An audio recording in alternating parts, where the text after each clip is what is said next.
Hey, what's happening? We got some Mega Man music going on. How's everyone doing today? Everyone having a good day? We've got some assignments. We're back to Mega Man here. Yeah, let's get some assignments going on. It's like, get excited. It is time to work on stuff. What are people working on? I know I got some emails, and so kind of for the last 20 minutes or 30 minutes, I was like, hey, I'll be online here in just a moment with question 5 and 6. That's from Just Had a Good Nap. Awesome, Brad. And Ben, that is for 320, right, Ben? That's for 320, right? So I think we got 320 right here. So let's see. No, this looks like, that looks like 474. This looks like 320. Let's find 320. So this looks like 320 right here. Questions 5 and 6. And I think, let's make sure we covered this, because I was like, oh, wait, this is for +2 bonus. Yes, good, it's bonus. I thought it was bonus. I was like, wait, that's bonus. We didn't do this yet. It's got to be bonus. So this is because I did not put the bonus in there. So with question 5, this is really a cool one. Let's take a look at this one. This is, so feel free. We'll try to put timestamps in this video. It can really help. And I'm trying to fix the one video from yesterday where the timestamps went crazy. Or not the timestamps, because we had to cut out the crab rave. I just want to hit crab rave now, but I can't. Crab rave is on hold until I need to talk to Monster Cat and get us to be able to use crab rave again. We need crab rave back. So what are we gonna do without crab rave? And then we got a 474 next. Let's do that. Here, let's hop over here. Let's talk about this bonus question a little bit. So question 5. Where is it? Where is it? There's the Tyler. People are talking about that side. Cancel. Let's go to R. Get our brains in the gear. Exercise 5, page 72. Okay, here we go. Here we go. Okay. The government conducts a census every 10 years, but not everyone responds. Follow up with works of the people doing the census. We want to predict response rate. Is this the whole thing, or is it just question A? Okay. We want to predict the response rate of the census. What 5 variables are most strongly correlated? Now, this thing, I could do some up with 320. You got it, Brad. You got it. We'll do them in order here, but you got it. We're going to totally do those questions. So we haven't seen this code yet, but this code is absolutely amazing. What this code does is called all correlations. We need to first pull the data set. So I'm loading the library right here where the data set's located. And is it census? Is it census? We'll find out. What's it called, census? EX2 census. Be careful. There's a lot of data sets. There we go. So how this works is it actually gives you, guess what can anyone take a wild guess at what all correlations does? Has anyone got a wild guess? I need some people in the chat tell me, what do you think the function all correlations does? Like, what do you think the function all correlations does to a data frame? What could all correlations possibly give you? We're going to make it a little bit bigger right here. When you run all correlations on a data frame, what does it give you? What do you get? Shows the correlations and the p-values. Yeah, and look at this. We can save this as a data frame right here. So let's go in. I think if we type view. Now, I do a lot of extra commands right here. It doesn't like view. Does view have I think view has a capital W. You got to be kidding me. It does. It does have it's like the one function as a capital W, but it's not like something you print. But this literally did every single correlation. We might have. I'm trying to think. Yeah, we did 6. I think we did 6. Pretty sure we did 6. And so check that out. That's at the end of today's video. I went through a lot of 6. I think 6 is the one where my brain's just fried. Where we had to put the for loop inside of the while loop. Yeah, I think we did 6. So this right here is pretty nuts. This is pretty crazy. There's all the correlations between everything. Here's a pretty strong correlation right here with a very low p-value. So when we do, so that is in today's video. It's definitely Nitin. Good question right there, Nitin. Watch this though. Whenever we get a new function, what we should do, if you don't know how to use a function, you should go over here and type all correlations and run it with the question mark. And you'll get to read the kind of help function on it. Now, if you notice, the arguments it takes are the following. All correlation takes a data frame, which is X. That's what it takes. That's what I put right here is I put the data frame. We've got some defaults, though. So, hey, 474, if you're here, check it out. You don't have to enter in these right here because they're all defaults. Does that make sense, 474? Because we were covering functions today, that everything in this function except for X has a default. So the reason I only had to enter in EX2 census, which you can see right here, is because this was X. And that should start to make sense. Like, oh, it automatically does type equals Pearson if you don't enter anything. It automatically does no interest. Interest is missing. Like there's no interest that it uses. And then sorted equals none. So as you get better understanding of how functions works, you look at this for the 320, you're like, okay, your function only needs an input X. Everything else has a default. So it only requires one input, which is what we're covering a lot in 474 is like how to write these functions. So 320 get excited because it's like, oh, you could write this function, which this is a pretty large function that does a lot of stuff. So all that good stuff right there. So if we want to predict, which I think in this question, we want to predict response rate.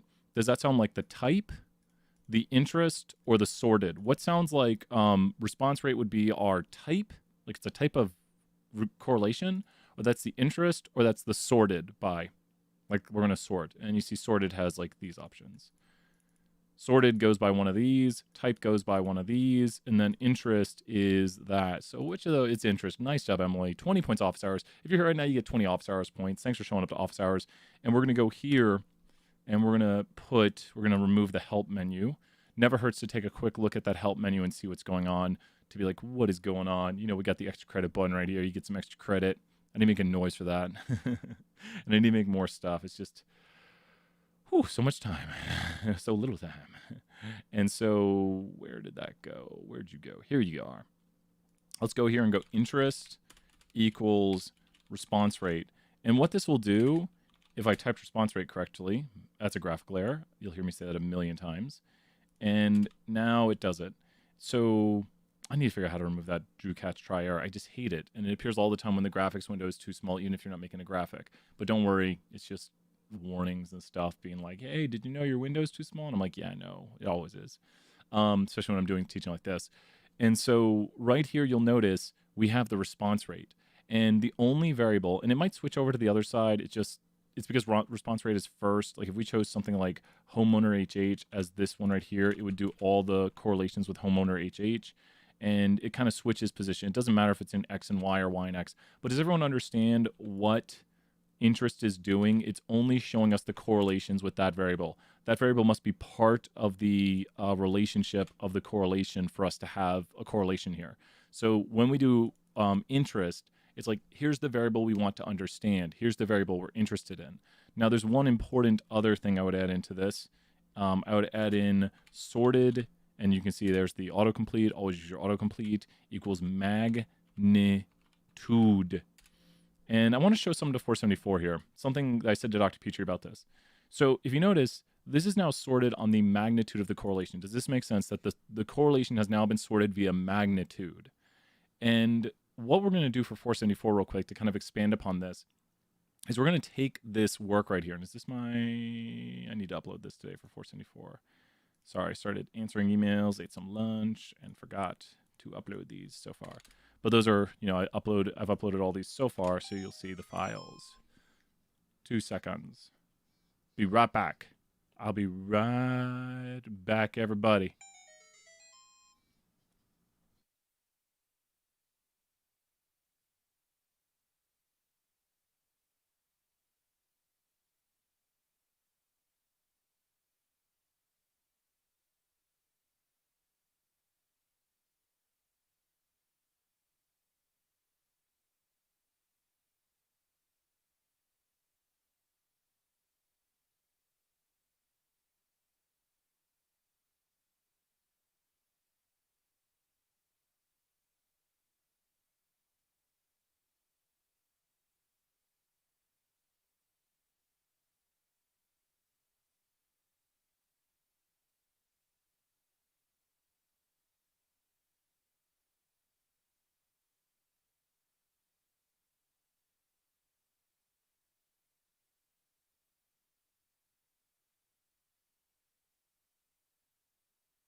Ayo.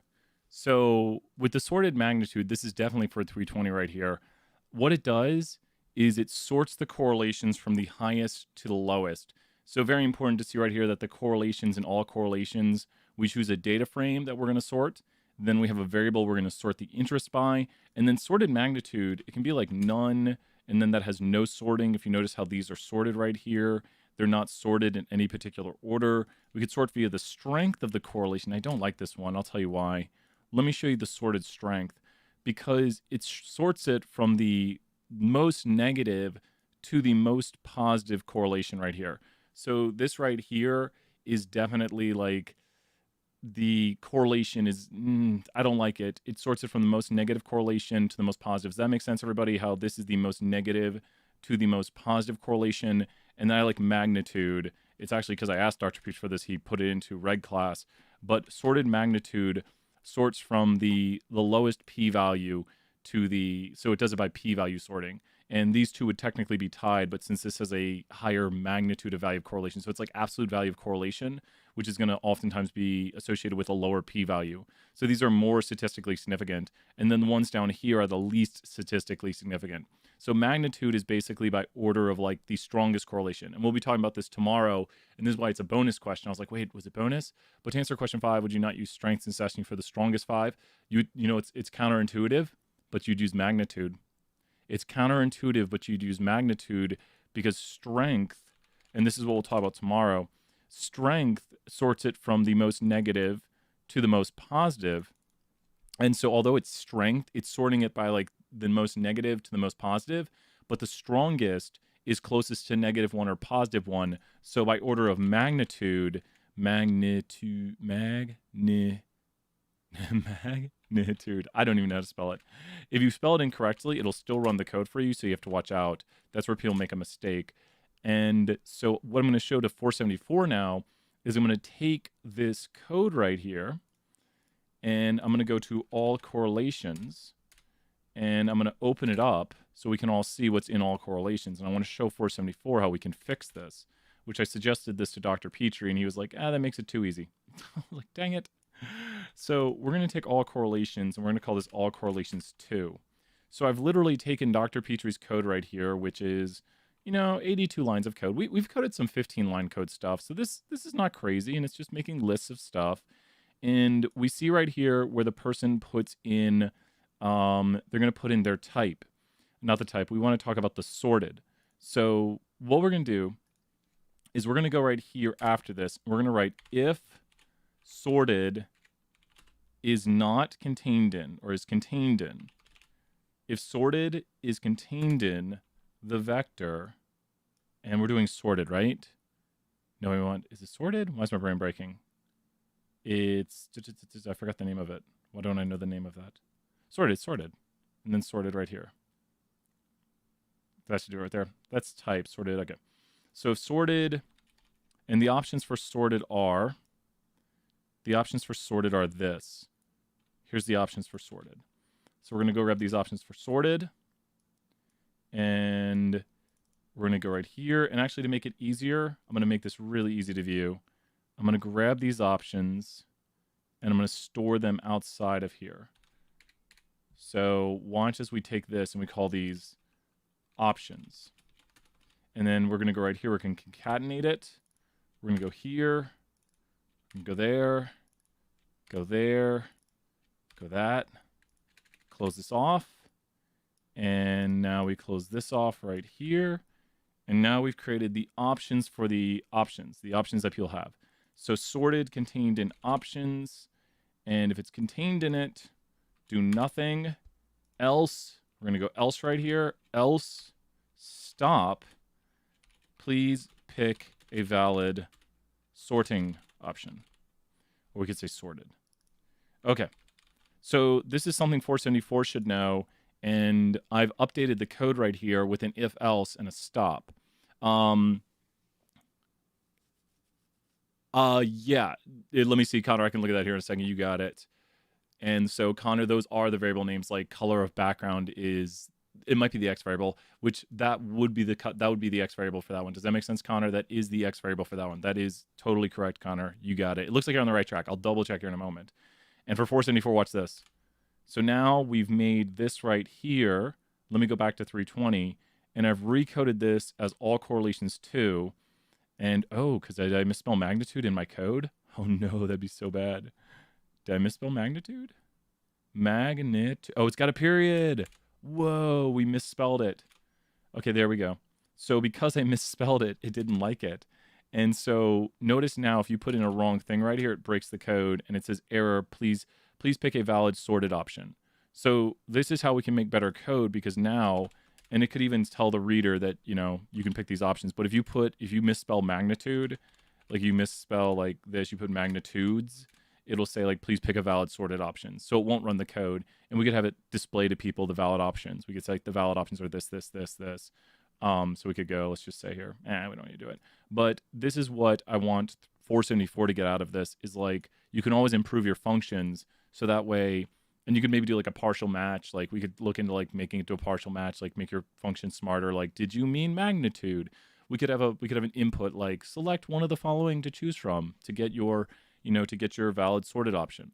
But 474, this is very important right here because all we've done is update the code. So that way it gives an error message when someone doesn't pick the right valid sorted option. And then I think what was the next one people wanted to do? So the next one people wanted was 474, number 4, are we able to nest an if-else in a for loop to solve it? Yeah, Caroline, did you do it that way? Caroline, did you do, that is the one I did earlier with the if and the else, I think for the leap years. I think it's the leap years one we did earlier. Did you do it with an if-else in a for loop? I'm guessing you did. So I'm guessing for this one, for the leap years, yep, and it worked. As long as you got the sanity check, you're good. You would just go and first thing is you would do it for like a few years. You do like if, like this year is equal to this. Yeah, perfectly fine. I think the instructions tell you to do that, but I like if else. So excellent right there. Good work. If the sanity check worked, you got it 100%. Awesome stuff right there. And could we do 320, Q3, and Q4? I'm just going in order. Hey, what's up, Jason? Jordan, sorry.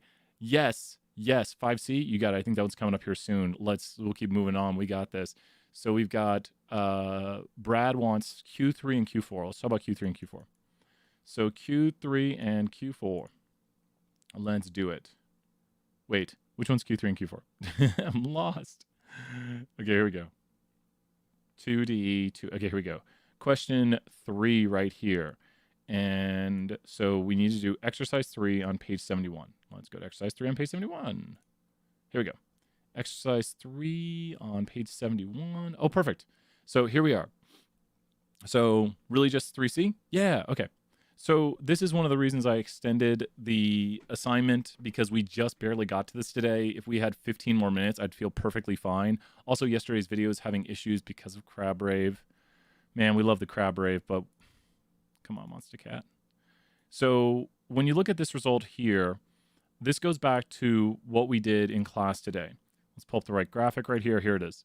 So this graphic right here is very important because we're literally going to make this same exact graphic here. We're going to do the same exact thing that we have here. Look at this, that we just did here. And then we'll look at that, Caroline. We got this. So Brad, does it make sense that we're about to do what we have here with this? That means everything right here is what, Brad? All of these results right here, all of these Fs are created by what? All of those Fs are created right there via what? All of these F statistics, which are discrepancies, basically. So for lack of a better term, these are all discrepancies that we observe. They're all created via permutations, just like we see in this graphic from today. They're all permutations. And Fs are usually close to 0, and close to 1 also. They're close to 1 or 0. Like Fs are very small, generally speaking, when they're by random chance. And so what do we get right here is we need to look at where our result was. So our result was at 4.7, which is about right there. So we're going to draw an R result of an F equal to 4.7. So that's where our result is. And then the p-value is the probability of our results or results more extreme. So we go here and we shade the p-value. So that's the p-value there now highlighted on this graphic. So the p-value is so very, very, very, very, very, very tiny.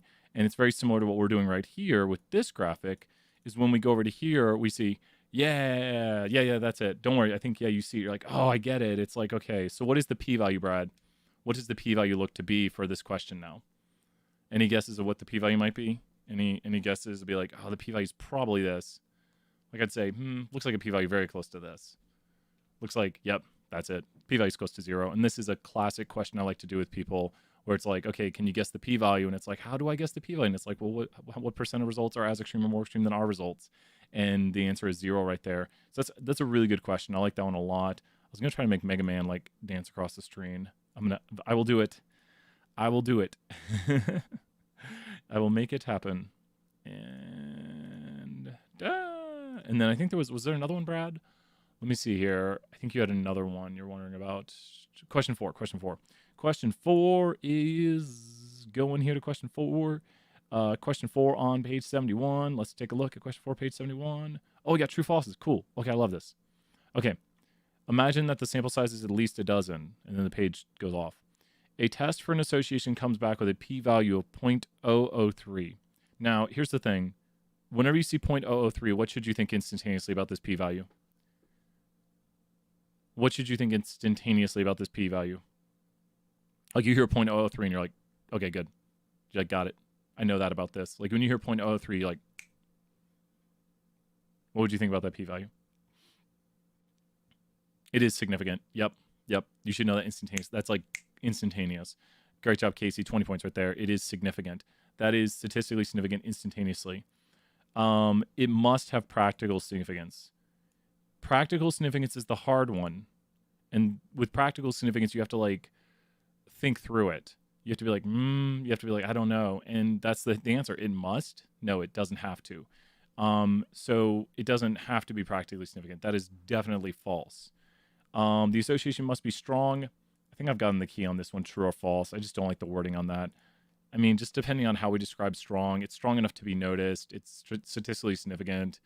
I think I put true, false in the key for that one because I'm like, depending on how we view strong, it's just something to think about. Like, is this strong? It's just like, what do you mean by strong? Like, is it a strong correlation? So I don't know. Like, Eileen, it's just I don't like how that one. It's like must have a strong correlation. What are you talking about here? A test for an association comes back with a p-value of 0.32.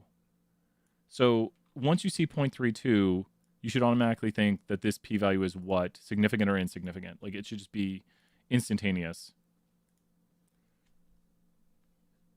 Instantaneous. If it's 0.32, you should think insignificant. Boom. Like you should know. So must be practically significant? That's 100% false. That's 100% false. That is as false can be. The association has practical significance. False as false could be. Because anything this is a key note you should have. Please take this note if you don't already have it in your book, in your notes, that anything that is not statistically significant cannot be practically significant. And someone once said to me, well, what do you mean? Well, how do you know that? And I was like, well, because if it's not statistically significant, we're saying it could just be by random chance. You're not going to make decisions on things that could be by random chance. So by definition, if it's likely by random chance, then you're like, well, I can't make decisions on this because what I'm doing here is maybe using something by random chance. The association must be weak if it exists at all. True, but there's so many caveats to this one. I would say true for that. These are in the book, so I can't change them.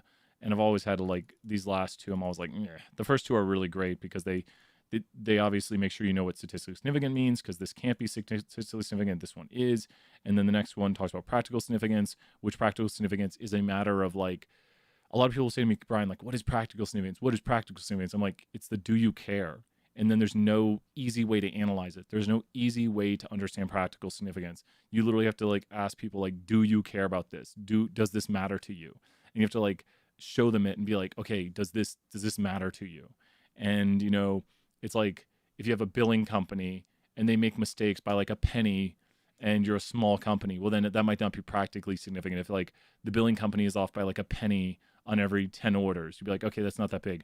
But then if you're Amazon, if the billing company, random calls, if you're Amazon and you have a billing company and they're off by a certain amount, that'd be a much bigger deal. So like depending on the scale, so you might be like, well, it's just a penny here and it's just a penny there, but the scale of it is different. So you have to, practical significance is a much harder question. And I think, let's see here, I might have one more on this because people are asking about right here with these, I think. Can we unhighlight these? Can I, I don't know how to do things. What is this? I don't know why they don't just put the pens in here like they put, oh, because it's Word. Well, we like double highlighted it. How do we unhighlight it? I don't know how. Why don't you have pens like Microsoft Word? That'd be so cool, Adobe. Yes, I bet you. Does Adobe not have pens?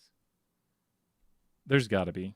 Like I just have to be a fool and not know where those pens are at to know how to put pens on here. So with this one right here, is everyone pretty good on these questions, knowing how which is which? The best way to do it when you talk about X and Y right here is you have to ask if X explains Y. Click on the highlighter and then click on the trash can. What?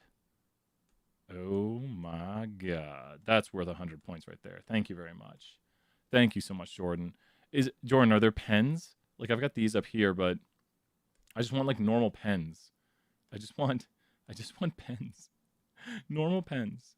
See, that's not gonna. Oh, what is going on? What have I done? Close. I just want. I know, right?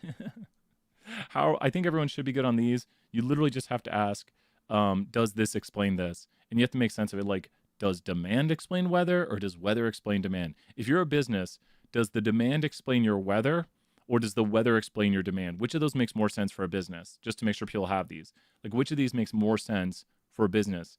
To have your weather explain your demand, or your demand explain your weather? I mean, now they do explain each other to a certain extent, but which of those makes more sense to put as your X and your Y? Weather explains demand. Yeah, exactly. Emily, 20 points right there. Great job. And that just shows that we're saying the weather is the explanatory variable. It's the X variable.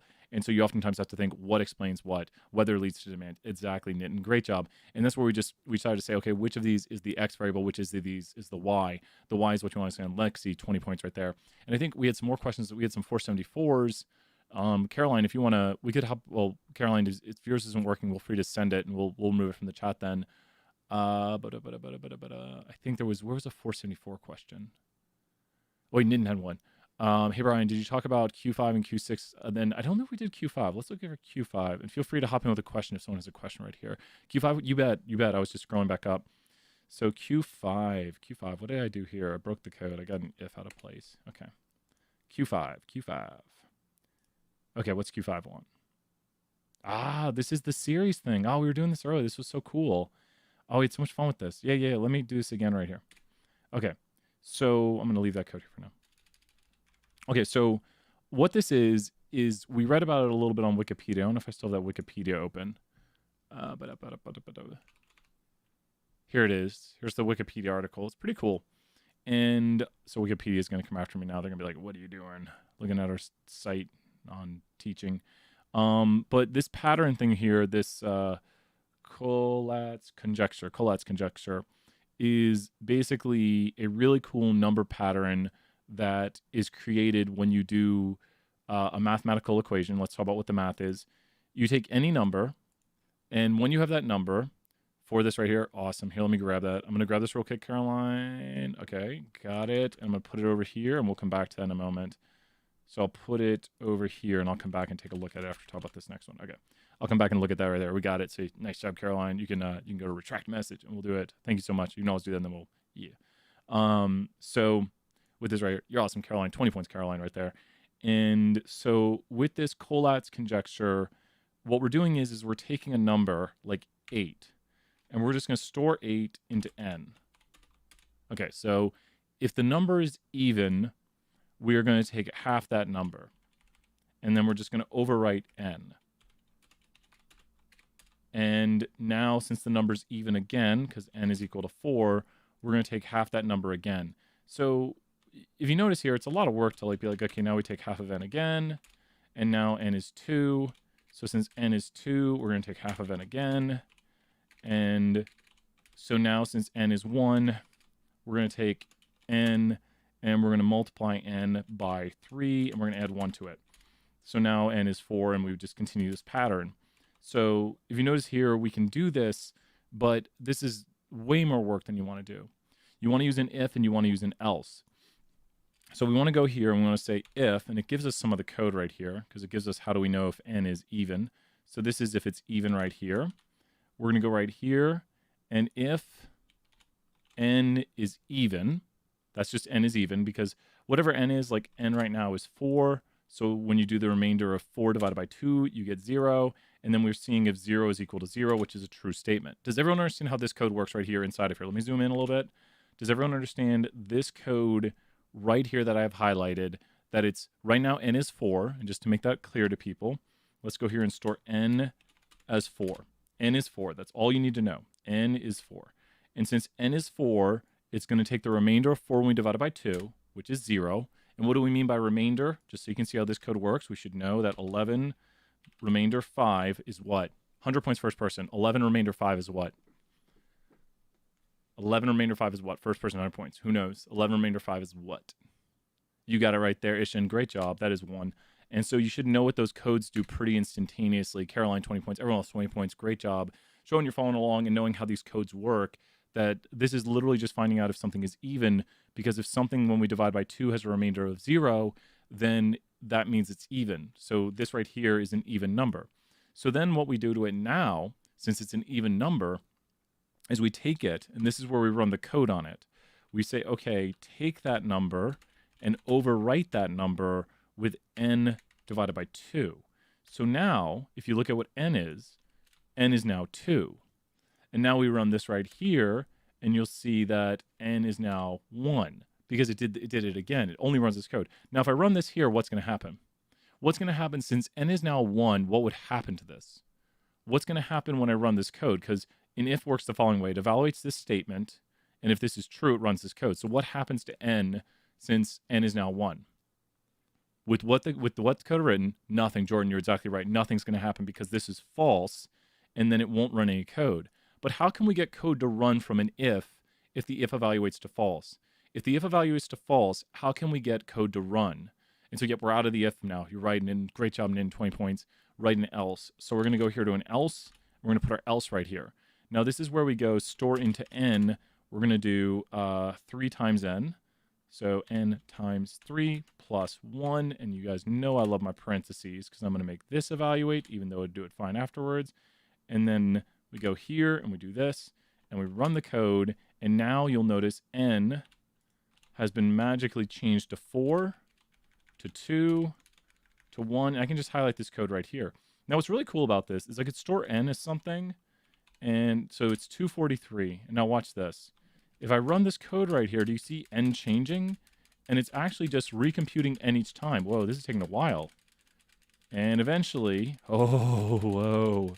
Wow, that's a weird one. Oh, I think it's doing it. Oh, wait, it might not. Up, there it goes. Okay, there, boom, did it. So if you look at this, what I just did right here, I just ran a loop on this. So I just ran it until I got, it took all these trials of it. It took all these trials to get it done. All these repeated trials. So why do it ourselves? Why do this ourselves when we can just have a for loop or a while loop do this? We could do this in a while loop, and what we need to do now instead is store into positions of n. So watch this.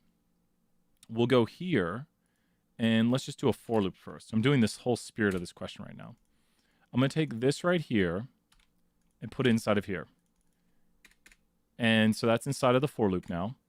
And we're going to go and change I, and we're going to go from 2 through 200. I think I said 1. We'll do 1 through 200. There we go.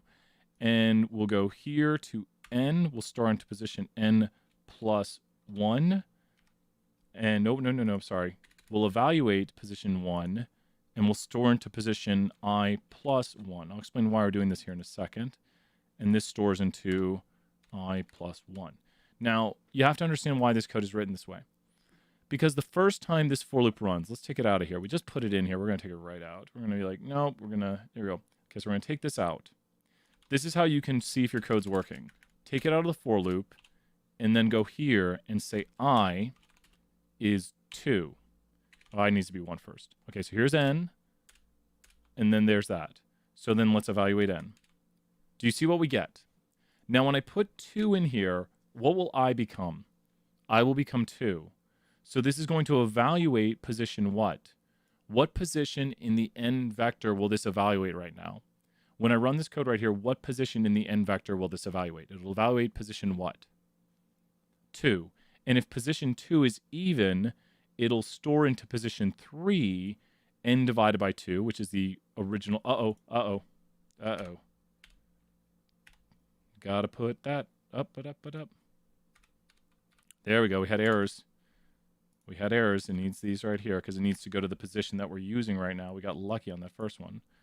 That's where you make a mistake and your code doesn't work. So what it's going to do is it's going to put 2 right here, 2 right here, 2 right here, 2 right here, 2 right here. That's what it does when I do this. And then I see right here it does that. Then I go here and I put 3. And it's literally going to put 3 right here, 3 right here. That's right? 3 right here, 3 right here, 3 right here. So you can see what's happening. It's gonna check position 3, store into position 4 what was in position 3 divided by 3 if it was even, and if it was odd, it's gonna store into position 4 what was in position 3 times 3 plus 1. So the I there. But here's the big thing. Let me change these to I now. This is what the for loop is doing for me. I'm changing these back to I. There we go. And now the for loop will do this for me right here. Well, it'll change this to 5. It'll change this to 6. This is how you know your for loop is working, is if you can just change this number right here and it changes it for you.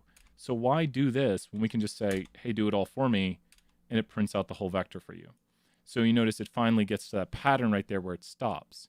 And so now, rather than have a for loop going on and on and on and on and on, why don't we have the for loop stop when n has reached 1? Because eventually it'll hit this pattern right here where it eventually goes into this loop, because it goes like up, down, up, down, up, down. It just goes in this wavy loop here at the end.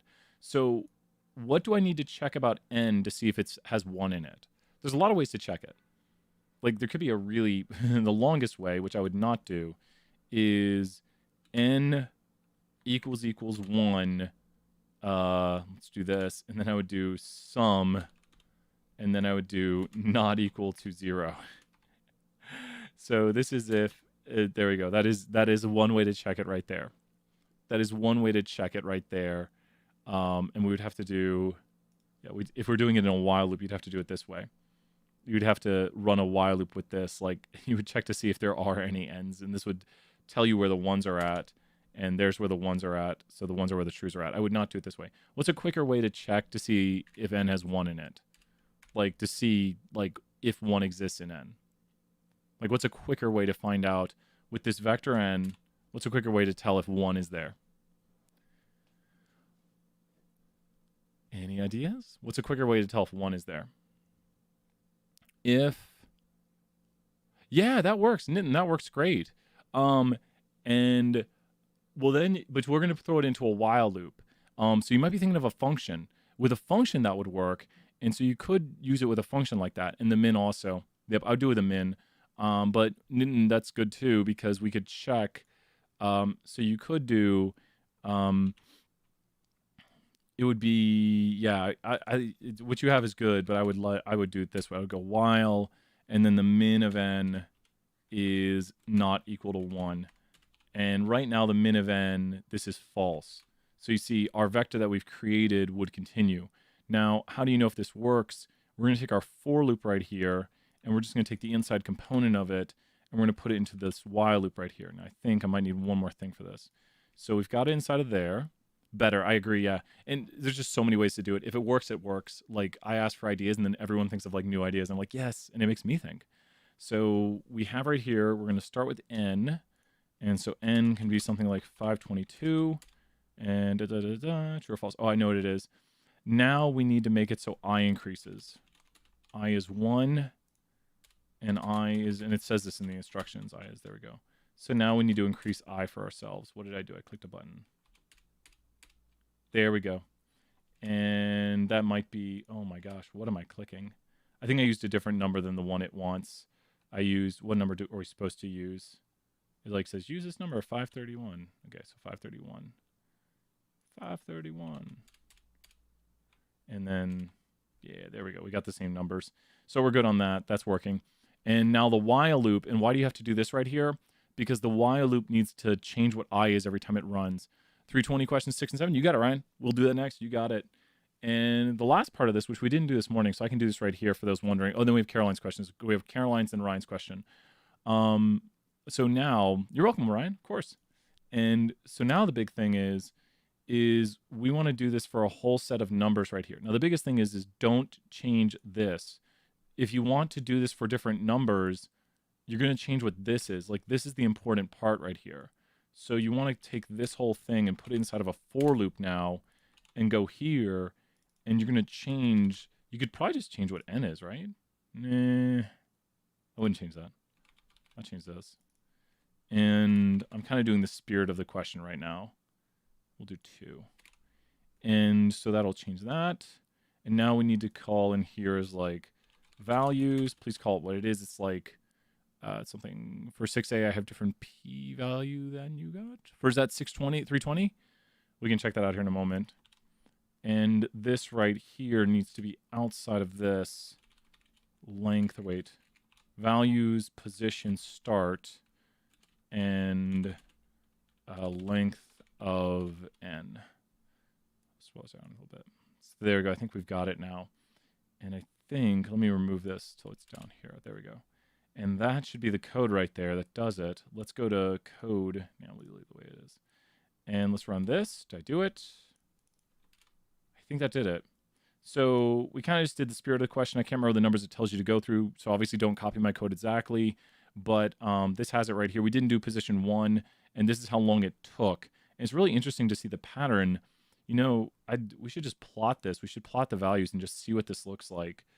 So we're able to make a plot right here. Let's make a plot of it. Plot of values. And whoa, it's making like a converging thing. There's so a pattern to this. So yeah, Jordan, I know you were really close to it. Did that fix it up for you, Jordan? Because I know you were emailing me and you were like super close to it. But just look at the pattern of how long it takes. There's like this double parabolic. Yeah, that's what it is. I used a different placeholder, so it really helps. And isn't it weird that you got this pattern and you got this pattern, you got the striations? Like there's some geometric pattern to this. And we can continue it out further. So we can take, I just want to look at the pattern a little bit more because I'm just highly interested by this stuff. Let's continue out to 5,000. And so we should be able to, yeah, that did it. And then plot it. And then let's look what the plot looks like. And so now this is what the plot, God, look at it. It's just, there's something to this. There's some, like, it's got like 2 funnel shapes. And I'm sure this is on like the Wikipedia and maybe there's some reason to this. But there's like these outliers or things that don't follow the trend. But they all, like, isn't it so weird that you can have numbers, you know what it is? The numbers over here, like that are still so low, are probably just 2 times one of these numbers. Like here's 1,000, here's 2,000, or they're probably primes of 2. So this number, because you're going to divide it down, it's just all these numbers here that we see. That has to be, is it 1024? Yeah, because 512, 256, 512, 1024. That's 1024, and that's 2048. And then 2048, that's 4096. So these numbers right here are the primes of 2 going this way. And so very interesting, the patterns we see, but it's just kind of a cool thing that happens. And I'm sure this probably works for all numbers, but why it works, apparently they haven't completely figured out. And they're like, to explain why it works would take computing power that we don't have yet. And I'm like, we got it. We can make it work. I don't know. Maybe I'll figure it out this summer. I got a lot of plans. Figuring out this conjecture thing is probably not on my plans. But yeah, really cool patterns. That's what we like to do. And let's take a look at Caroline's code here. And then we've got, I think was it Ryan's next? Cool. Caroline, then Ryan, let's do it. And thank you guys for coming to office hours today. We're going to try to do more of these. You guys made this one a really good time so far. Just being in here asking questions, that's what matters. And we just work through code. We just talk about it. We answer questions. We do it. Okay, here we go. I'm going to have to clean this up a little bit here. It's just because the way it imports for leap year. Okay. So is this forcing more due today? It's due today. It's due today. I know, right? And we'll have another one coming up. I'll try to get the other one assigned soon here. I know it's so quick. It is quick. Oh, I think I see your issue. I think I see your issue, Caroline. I think your issue is you don't need the for loop if you have if-else's. So with this right here, don't use the for loop. Just use the if else's, because the if else's take the place of the for loop. So this might work the way it is. Let me see. It says closure not suitable. What's it mad about? What is it mad about? If else. Okay, wait. This one right here. Wait. Okay, that's good. That's closed inside of there. That's good. What is it mad about not getting closed? Error in object not closed. Leap years, position I. Oh, so leap years, position I. That might be the issue. Nope, that's not the issue. That's the whole problem with building. Okay, so let me try this. I'm going to break it down to this right here. I'm going to do the following. I'm going to end your code here. I'm going to go to yes. I'm going to close this code off and run it. Object closure not found. Okay, I think that's the issue. Wait. Type of closure, years. Oh, I don't think we have the years. Okay, let me run all that. Okay, so that might have been the issue. Okay, that might have been the issue. And then this should run it over all the years, should it not? Oh, because you have position I. We don't want position I anymore. So this is, and Caroline, this is a really good review, and I'll explain why. Okay, there we go. I think that did it. And maybe I'll do the other version of this right here. Okay, so I think that fixed it now. So you can use a loop if you want. Anyway, it works. If code works, it works. That's how we're graded. That's how we grade people. Please tell me if you think you should get points and grade or didn't give it to you. If you want to use a for loop, then here's how you get a for loop to work. Is you should store in here like years, and let's go to years, and let's put years as 1. Okay, so then the first thing we do, we say if years, we say years is divisible by 4, then we will say, we start with the biggest one. We'll go by 400. If it's divisible by 400, then we will say yes. So if it's divisible by 400, it'll be a leap year. Else, and then we're going to open this up right here. If years is divisible by, and then let's go to, what is the main, what is the main leap year? I'm trying to think. Or we could do the next one, because this will help better, I think. What should we use, 4 or 100? Now, it's counterintuitive, but I'm just thinking through how we code this, because if it's divisible by one of these, we instantaneously know the answer to it. So if it's divisible by one of these, we instantaneously know it has to be this. And this goes to the instructions right up, somewhere right up here. If it's divisible by another thing, which would be one of these in here, we instantaneously know the answer to it. So I want, if it's divisible by this, I automatically know it is or is not a leap year. So would that be 4 or 100? Like, if it's divisible by this, I would know it's a leap year or not a leap year for 100% certain. Like, if it's divisible by 400, I know it's a leap year. So anything that is divisible by 400, boom, it's a leap year. But now I want something that, let's say it is this, then I would know it's definitely this. And it's counterintuitive. Be careful. Which number, 4 or 100, I would know for certain if it's this, it's definitely this. Would it be 4 or 100? Who knows in the chat? 20 points. Who knows? Get some extra credit going here. Would it be 4 or 100? Where we would know for absolute certain. And don't worry if you get it wrong. I just want to see what people are thinking and following along here. Which of those would you know with 100% certainty that it was or was not? It's counterintuitive, Jordan. You would think it's 4, but if it's divisible by 100, it is definitely not a leap year. So does that make sense? Like, if it's divisible by 100, it's not a leap year. Any year divisible by 100 is not a leap year. So, like, and don't worry, I had to think this through in my head too. I was like, wait a minute. If it's divisible by 400, it's definitely a leap year. And then we're going to go into this else, because these are going to pass through. Things that are false will pass to the next level. So then we say else, like these are the things that are not divisible by 400, not divisible by 100. Then we do our final check here, and we say if years is divisible by 4, then we go here and we say yes, else, and we could just keep it to this line now. We could say no. So now we run this, and what do we get? Oh no, we get an oh no. What is it mad about? Do we have that closed? Oh my gosh, I have $. %. %. There we go. It says 1 is a leap year. Dun, dun, dun. So if it is divisible by 400, then yes. Else, it goes into here. If it is divisible by 100, no. Else, if years is divisible by 4, then yes. Else, no. Is yours 1 right now? Oh, no. Let me run this. That's not where the yes is hit. What? Oh, my gosh. Jordan, you said it right as I saw it. What am I doing, Jordan? It's the same mistake I made this morning. You said it right as I saw it. I looked at the camera. And I was like, yeah, there we go. That's the condition we need. Okay, that should do it. Okay, there we go. We got it. What other year do you want to test right now? What other year do you want to test? Give me a year to test. And then let's say, what should it print? What year could we test right here and see if it works? What year could we test? Surely someone. 20 points, Jordan, right there. Anyone know a year we can test out? Any year we can test. That probably works, as long as it works. As long as your sanity checks works. There's a billion ways to write this, and that's why don't copy your friend's code. I mean, I'm putting code up here so you can write what I'm writing, but if we want to check a year like year 800 should say yes. It says yes because year 800 is a leap year because it's divisible by 400. Don't be careful using your dots there. And don't worry, you can, I mean, if I've basically written the code, it's not the end of the world.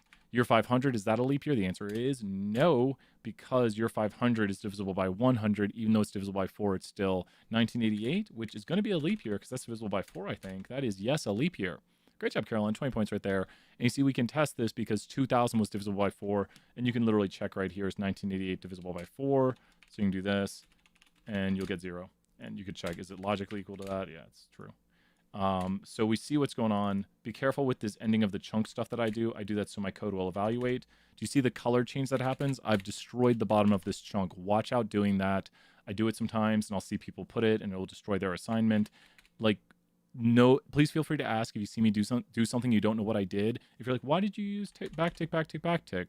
It's when I run my code that it doesn't advance further down, so you can kind of see what's happening. Because if I don't have this, it'll advance to the next line of code, and it'll drop the screen like that. And I just want it to stay on the screen. So feel free to ask, why do you do this? Sometimes it's like aesthetic stuff that I do to make it easier for you guys to watch. And be careful. This is no longer code here. See how it just looks like text, and then we remove this, and it turns back into nicely bright code. Okay, so now, and we got some more 320s. You got it, Ryan. We'll do that next here. You got it, Caroline. Yep, this is the skeleton. And so now years needs to be a vector of numbers. Like years needs to be a vector, or we could just have right here, years is be fine right there. So let's go right here, and this will store into, let's call this leap year. And it'll store into leap year position I, or position years, because we can use years. So we can use position years.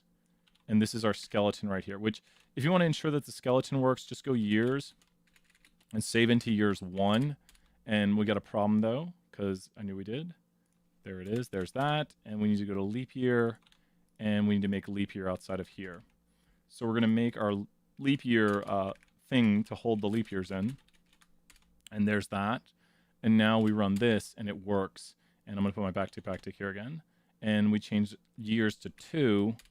And it works. And we should probably evaluate leap years to see what's going on with it to make sure we're getting the right thing. And we run it, and we get no, and then we change this to 3, and we get another no, and we change this to 4, and we finally get a yes. But here's where we turn it into the for loop, because we don't want to change year manually. Everything right here is the for loop. And so we go here, and we write 4, and then we drop the code inside of it. And then the variable is going to be years, because that's what we were changing just a moment ago. And then we do 1 through like 5,000 or something like that. And then leap year is the 1 through the 5,000 years. So that's not everything for this question. I mean, it is everything, but I didn't do it in like the exact way it asked in the question. And you see year 1,000 is no longer wait, that's right? Okay, it's not divisible by 400. Good. But year like 400 is a leap year. Where's year 400 at? So year 400 is somewhere right here. That's year 400. And then year 300 is down here somewhere. There's year 100 is right there. That's year 100, which is not a leap year. So we've done it right here using a for loop, and then we did it right here using an if else. I just like the if else better. I don't know. That's me. Personal preference. But does that make more sense there, Caroline and everyone, how to use the for loop? Just really good practice coding it, making sure you can do a for loop or an if else, like using ifs and elses or if else right here. The big thing about if else is if else takes a vector. So if else takes a vector of numbers, which that no longer is, but the big thing right there. Yep, just try doing it both ways, practice, and understand that if else takes a vector and outputs a vector. Like it takes a vector input and it outputs a vector output. So when you do like if else, you can literally practice by going to like data survey 10, and we could literally go here and go if else and go survey 10 $height greater than or equal to 70. And we could say tall, and we could say shorter. And there you go right there. So now it input this logical vector here, and so it evaluated those people, and it said whether they're tall or short, or like tall or short. Just kind of very quick, good practice right here, just seeing how we can change and use an if else to evaluate code. And then we've got here Ryan asking 5A, do we just answer stating the 5 variables with the highest absolute correlation? Yep. So Ryan, you're exactly right, and we did that earlier for the bonus. It's kind of right here. We need magnitude. Is that the right spelling of it? It is. And watch this. Who can tell me what to put after this just to get the top 5 correlations? I want you to look at the way this is structured, and I want someone to tell me if something I could put after this to just get the top 5 correlations. Please tell me something I can add. 100 points. First person tell me something I can add to the end of this to just get the top 5 correlations, or before it. I'll take either or. 100 points. Yep, Brad, you got it. That's one way. You could store this as x if you don't want to deal with writing a whole bunch. And you could go head of x, comma 5. That works right there. Or you could go, since this is a data frame, you could go x, and you could go rows 1 through 5 like that. So these two codes right here, so we could have technically taken this, like I'll show you what I was thinking. You could go right here at the end of this and just put this at the end of it, because this is now x. But if you run this right here, it'll produce the same thing. Type, well, yeah, we could do type. Type you can change from like Pearson, Spearman, or both. If you sort it, I don't think it'll allow you to do both because it can't sort on it then. But we don't need type because it does Pearson by default, and we're good with Pearson, unless it said to do Spearman. But I think it says to do Pearson. My hair is getting absolutely crazy. I just look at it and I'm like, what? How did it get this long? I don't know. You don't cut it and it grows. That's how it gets long. That's the answer. 6A and 6B and 320. You got it. Let's do some 6. And please tell me if I didn't say anything quick. If I say anything too quickly, I'll slow down. We'll go slower over the problem.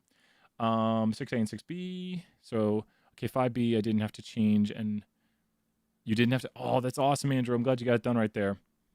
And so you can add type to that one, Connor, but it's not required because it already has the type equals Pearson by default. So the function, oh, you can't see it. Wait. Disappearing Brian. Type function by default right here. It's already in there, so you don't have to add type equals Pearson because it'll already do that by default. So that's a default for the function. In 474, you should know that. You should know about those defaults for functions because we cover that a lot. And so this one right here looks to be the size of party and smoker. So a lot of people were saying they got errors in this or warnings. And 474 talked about this earlier today. I'll show the code here in a second. And this is what we ended class with today. Another reason why I wanted to extend this assignment. But warnings appear because of small amounts of data. And here I'll produce the output with the warnings. Supercomputer, what are you doing? So now it's going to probably give me all these warnings. But I'll show you the trick to getting rid of the warnings. One, if you get warnings, delete them from your output. I know you're like, well, wait a minute. They appeared. It's just small chi-squared values. It's going to like be like warning, warning, warning, warning. Did it not do it? Where's the warnings at? No warnings? Maybe I didn't get warnings. It's inconclusive. Oh, good question. Good question. So if you have the right code, which we've been running right here. So when are these inconclusive? And actually, you know what's interesting is the seed that we used this morning. Oh, it did it. Good. So here's the thing. Drop your code in the chat, Emily. Drop your code in the chat and then remove it. But drop your code and then we'll take a look at it. And I'll copy it and I'll run it. This one is conclusive, it looks like. Okay, let's review how this is done. We're going to look at Emily's code here. And we're running this right here. So I want to talk about the testing of two means or the testing of multiple means or medians. We'll take a look at this in a moment. But this is comparing a quantitative Y with a categorical X. Let me bring up the notes here real quick. Just so we can remember, this starts all the way back to Monday. Where's Monday at? Where are you at, Monday? Monday? There's Monday. Yes, let me grab this. Okay, Emily, you should... Oh, which Emily are we going? Wait. Okay, wait. 2 seconds. I'll copy these in here. Okay, there goes that. And here's this. Change the seed for the moment. Change the seed to 124. I'll tell you why in a moment while we're going to change it to 124. Let's talk about this for a moment here. Specifically, we're talking about this right now. So we've got all these different graphics right here, and it's very important we know which one we're analyzing and why. So this graphic is the one we're analyzing right here. Right now, we're analyzing smoker and size of party. Size of party is quantitative. So we have whether or not people are smokers, categorical, and we have the size of party, which is quantitative. So this helps us understand the relationship between the two variables. Now, please put in the chat, whenever we analyze quantitative data, we need to know if we're going to analyze what or what. This is excellent review of today right here. We need to know if we're going to analyze what or what. What two things can we analyze with quantitative data? We could analyze a lot more. I mean, this is oversimplifying it, but the main two things we think to compare are this or this. Like, we're like, we could compare the this or we could compare the this. We could compare one of two things. 100 points in the chat. Crazy office hours points today. It's almost wacky Wednesdays. Almost wacky Wednesdays. What are the two things we could compare? One of them if it looks normal, and the other of them if it looks more skewed. So we have one if it looks more normal, and one if it looks more skewed. So we've got, like, if you got skewed data, you would analyze this. And skewed data has a QQ plot that looks like, well, I'm giving away my next question. Skewed data won't follow this. And the other, if it looks normal, it'll generally follow the QQ plot. And normal data is going to look more like this. Anyone know? 100 points in the chat. Who knows? We choose one of these two things to analyze, and it's in the output. I'll show the output again. It's in the output, kind of giving you hints right here. What are the two things and one of them, don't worry, there's a third, but no one cares about it. What are the two things we can choose to analyze based on if it's normal or not normal? What are the two things? If it's not normal and it's skewed, mean or median, Casey, well earned 100 points. Thank you, Casey. We'll analyze either the mean or the median. And so we have to look at the plots right here. They might not be, yeah, we got a problem. We need to remake our plots because we're not going to be able to view them when they're that small. Let me remake the plots. Okay. And so here we are. We're getting the plots. Plots are appearing. Code's running slow. And 3, 2, 1. Come on, you can do it. There we go. And so here are the QQ plots. If you notice, there's a good bit of a bend in the data. The QQ plots don't follow the red line that closely. The more it follows the red line, the more normal it is. And I can prove this to you by going here. And I'm going to go to QQ plot of random normal data. So let's go to random normal data and choose 1,000 random normal points. And this is what data would look like if it was normal. These are all QQ plots of normal data. This is 1,000 random normal points. If you notice, sometimes it looks to wiggle around in a little bit, like here. I don't know, look right there. You're like, uh-oh, that's not perfect. Here, I'll disappear. You're like, go, uh-oh, this is not perfect, but that's just variation. That just happens. But what if you had like uniform data? So we go random uniform data. It looks like that. That does not look normal right there. So if you look at this data right here, this comes from, not that data. This data right here comes from a random uniform distribution, which is not normal at all. So this is 1,000 randomly generated uniform data. And uniform, if you look at a histogram of that, would not look normal. It would look like that. That's what a uniform distribution looks like. It's just a flat distribution. But random normal looks like this right here, which when we do a QQ plot, it follows down the middle. So we have to ask ourselves, do our QQ plots generally follow that red line? And the answer is not amazingly well, not really so well, not like really great. So I'm going to go medians here. I'm going to say medians are going to be better to analyze. And is that what the questions are asking? Let me see here. Is this one a bonus? No, we can do this one. This is really good right here. I'll do this one next because that one we can do pretty easily. We kind of were hinting at it with 474. So, and I think Emily and Emily, I think your codes will work right here. It says there's an error on one of these lines. What's it mad about? What does it not like? Okay, that code is working right there. But Emily, I would add in here. Does it want us to do permutations? I don't remember if it says increase your permutations yet. Do seed 125. Let's see what that does.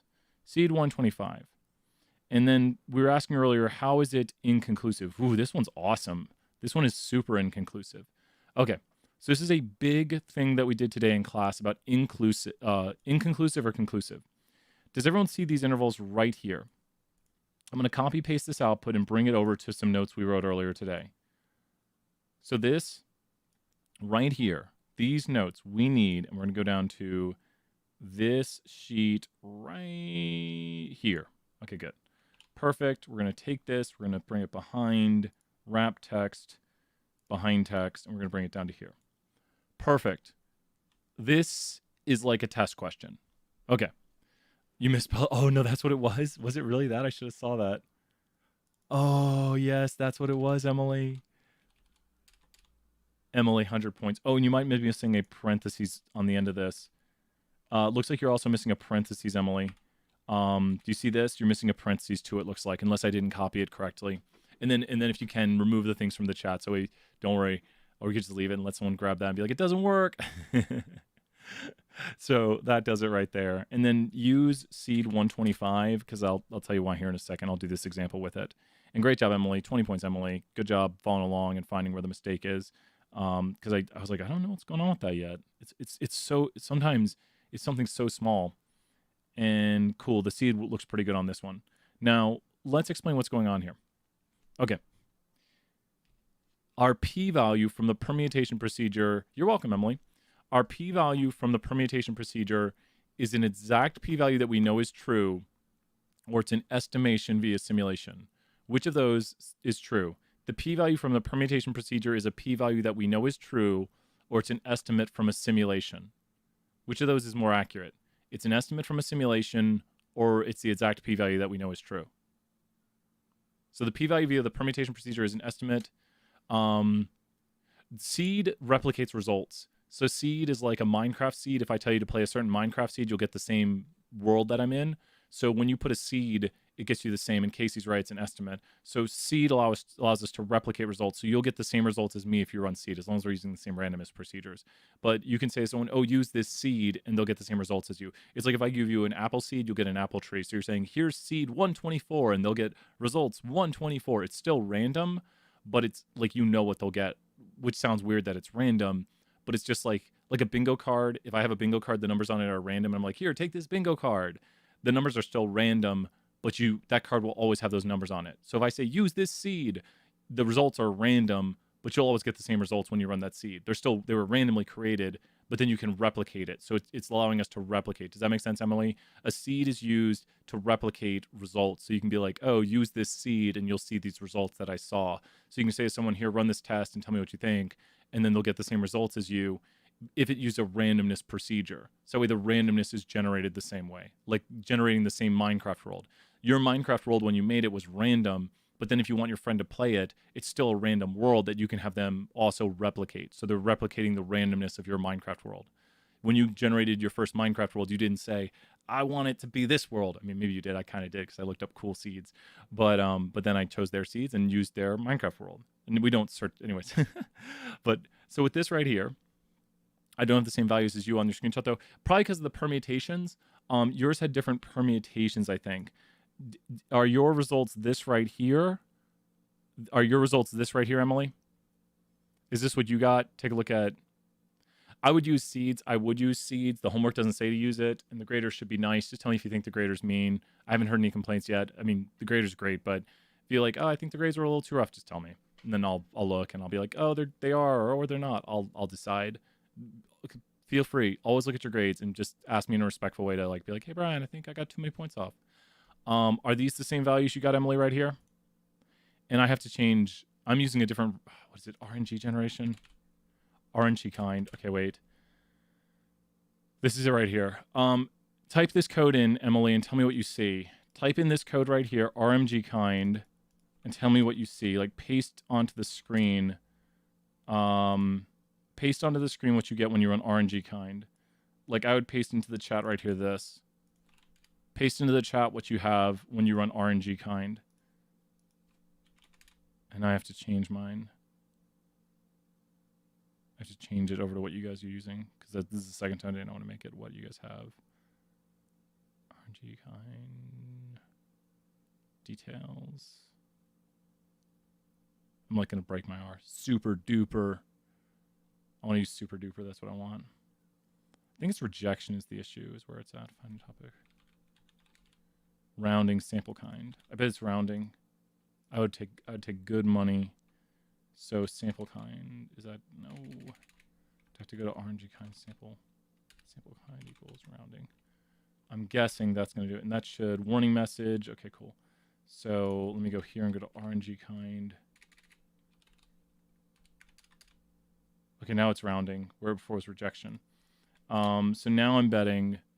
Yeah, yours is rounding. Tuesday, we're looking at the midterm for Tuesday.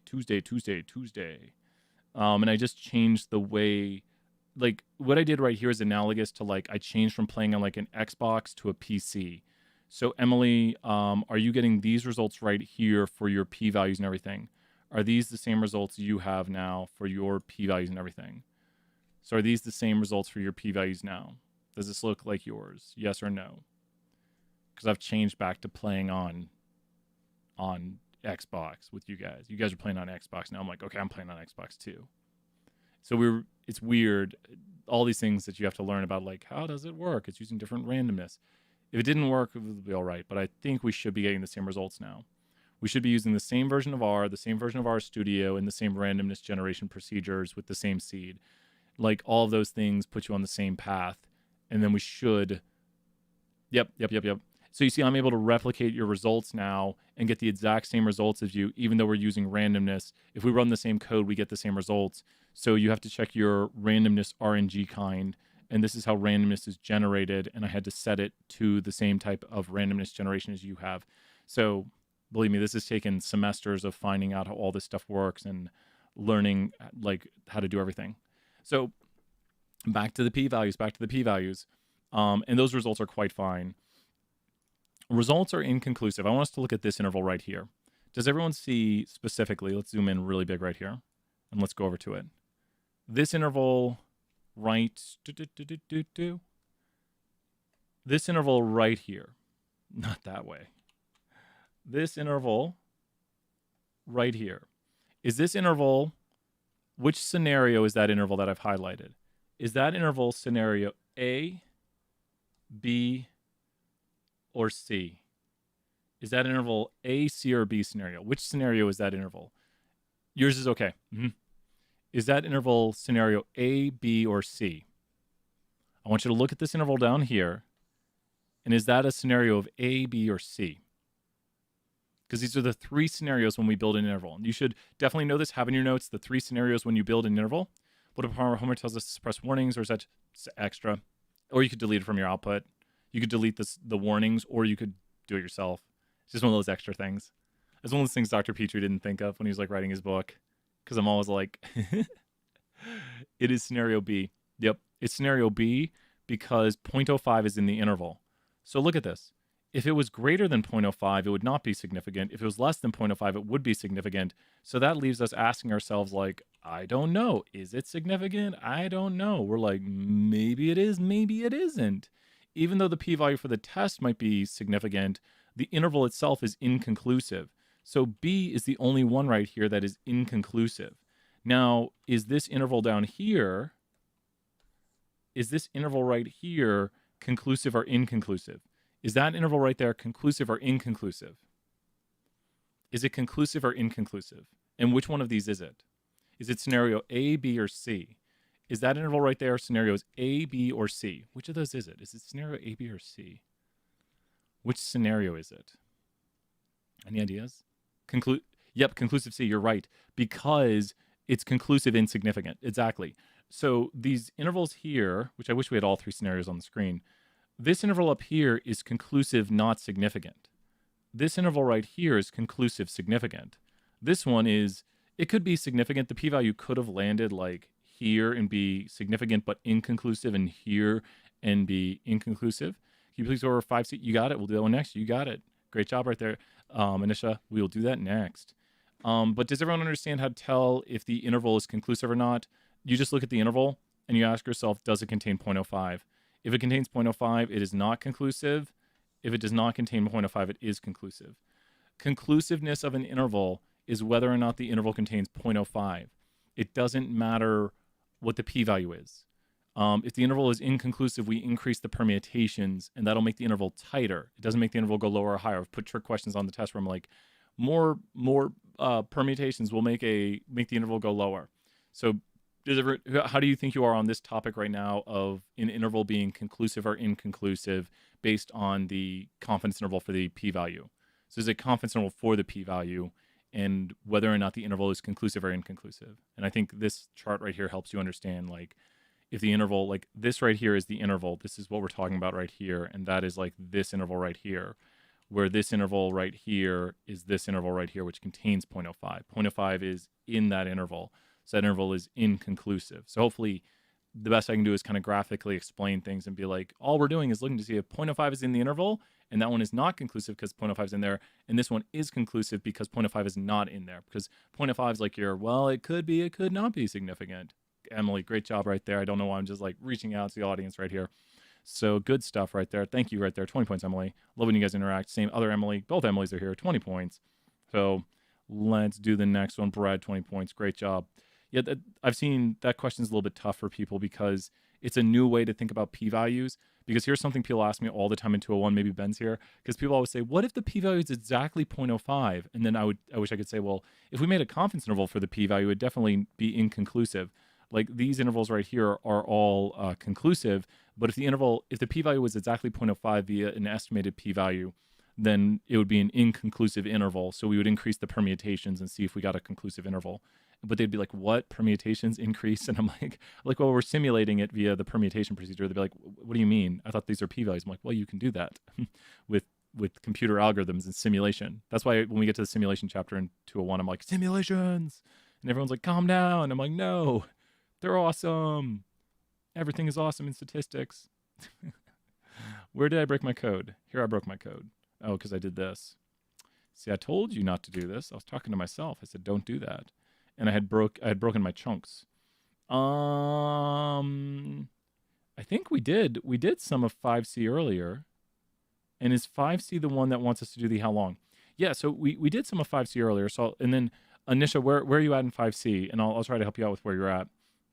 With 5C, and feel free to ask. I don't want to be like wants to still do it, but with 5C, if you look at what we have right here, you have to go from the start of this. So I might feel free to ask. We might, because I did this one during office hours too, but I didn't do this part. I didn't do 5C during office hours. So today I went further and got it to work inside of the for loop right here, and I don't think I used the exact same values. But the biggest thing here is when this for loop runs, it's going to replace what's in start. So start will replace, and it's going to become one of these numbers 2 through 5,000. And so it'll replace n, and then it'll go into our while loop. So if you look at kind of the progression right here, the only thing I don't have showing right now is the while loop. And so this is really, I'm showing off way too much of the answers right here. There we go right here.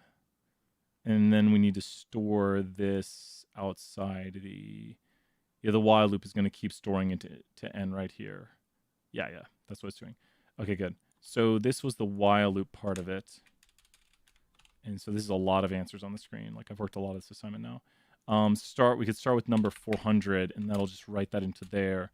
And now we look at what n has become, and n has become this series right here.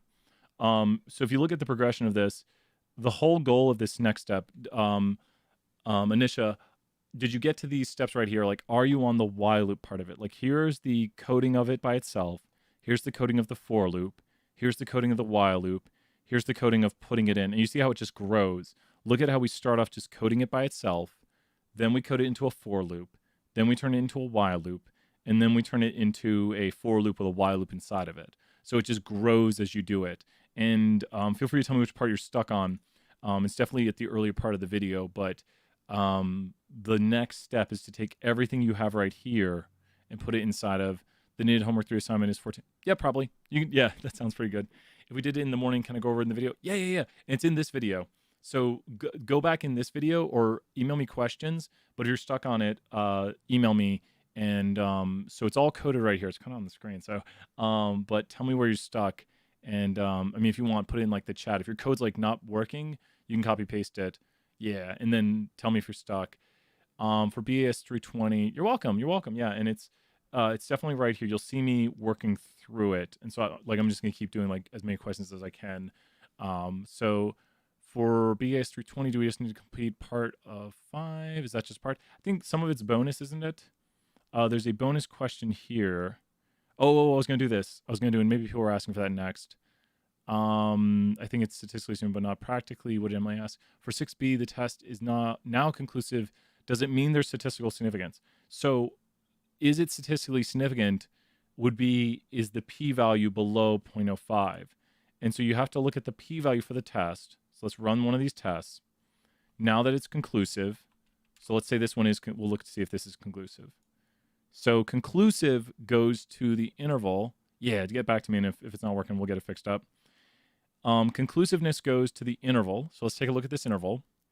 The interval here, so if we're testing the medians is definitely conclusive. The means is also conclusive. Both of these are conclusive.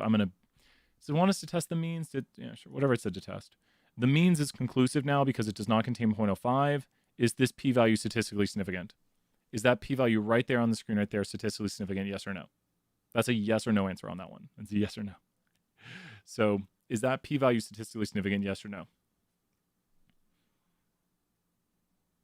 Is it?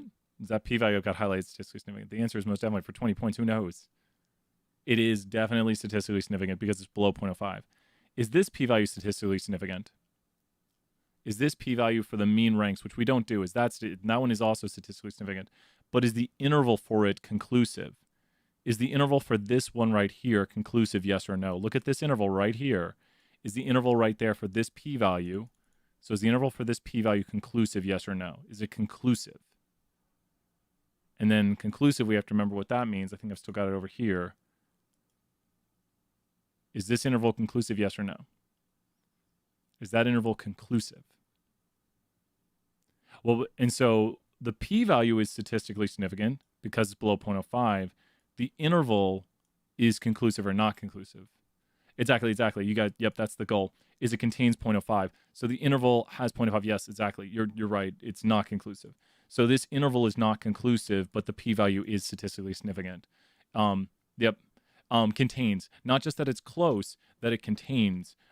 Because it's kind of because it's close, but you could increase the permutations here to like 10,000 and you might get, yes, I want to do it, 10,000. Awesome. Great job, Jordan, right there. Great job. Excellent work. I really appreciate all your guys' hard work. I know it's a lot. I know when I teach these classes in the summer, I miss seeing everybody because it's a lot. Like these are high level classes in business analytics, but I want to say this too, that I just had a student who took 201 email me and he's studying, look what, we got it, statistically significant and intervals conclusive. But one of my students is studying for the dental exam, and one of his questions, ready for this? I'm not joking. I will literally tell you his question verbatim. His question was, a little bit memorized. It said something like, let's go down here and let's write it. Here's a question. We can do some more here in a moment. In a local town, the IQ is 110 with a standard deviation of 115. What percent of the town, or then it also says there are 15,000 people in the town. About what percent of the town should have an IQ above 140? Assume IQs are normally distributed. So this is his question right here, and he was so excited because he was like, I got this. He's just like, I saw it, Brian, and I was like, I'm glad I took 201. He's like, I know it instantaneously. You made us memorize these things like this. Do you notice the first thing you should see about 140 right here? What's the first thing you should see about 140 instantaneously? What is the first thing you should know about 140 like this? It should just be like a light bulb in your head when you see 140 and you see these numbers right here. So when you see these numbers, you should know 140 is what? You should be like, 140 is this instantaneously. You should be like, 140 is this. This is actually very important for 320 and 474. This is a very important topic for both classes. It's like every class needs to know this. Because you've got here 110, you got here 15, and you got here 140. Oh, you did. Oh no, got over the cursor. So what about 140? What about 140? And the answers were something like A is, I think, 250, B is 375, C is 500, and D is 625. Yep, Brad, you're totally right. Brad is right. It is 2 standard deviations above the mean. And so now it has a z-score of 2. So what percent of the town should have an IQ above 140? Yep, 2 standard. Lauren, hey, trying to think. Trying to think like former current student, or yeah, trying to think. I see the name like, hey. So you're right, it's 2 standard deviations. Man, close. Wait. What are the rules?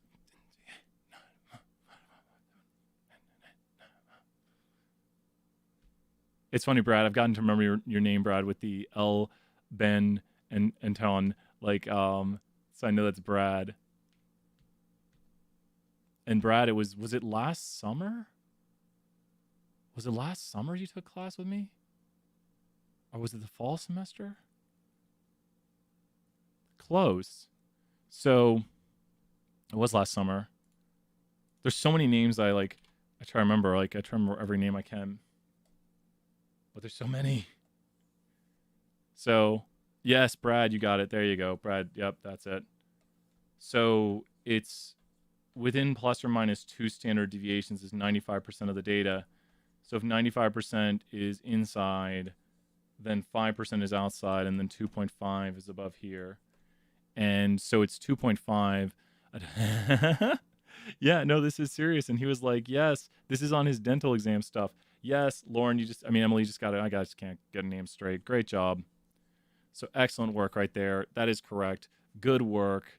And that's the answer. And that's on his dental admittance exam. And he was like, wow, that was an easy question. He was like, he saw it and he was like, oh, that's so easy. And I was like, yeah, most people would probably guess on that because they'd be like, I got no idea how we're supposed to figure this out. And it's just 25% of, 2.5% of, you just go 0.025 times 1500, and then it's that right there. And I looked at it and I knew the answer to this question. I teach the course, but I looked at this question and I was like, oh, that's a z-score of 2, and it's 2.5 times that. And I probably solved it in, I teach the course once again, I'm not trying to gloat. I probably solved it in 15, 20 seconds. And I'm really glad that he kind of looked at it that way too. What is going on with my document? So, you okay, document? Okay, good. You better know. What was the other questions people had? Jordan, awesome having you here. And Casey, everybody, Connor. So who has questions? I'm trying to see if there's other ones. Was there a question? Oh, yes. The last thing down here. Okay. Question 7a wants us to use the if-else. So I used this earlier. So this one right here, I figure people might get stuck on, but so let's do it right here. When you want to do something with if-else, you can take a variable. What is this inside of? It's inside of tips. And we're going to go to tip percentage right here. And we're going to see if somebody tipped more than 16%. Now, 16% or more. Now, this right here will produce what's and what's. I need to see in the chat. Who can tell me what this produces? This will produce what's and what's. This will produce what's and what's. This will produce what's and what's. Because it's some sort of test. What I have highlighted here will produce what's and what's. Who knows? You should always know what your code will produce when you highlight it and be like, what will this produce? What will this make? It'll produce.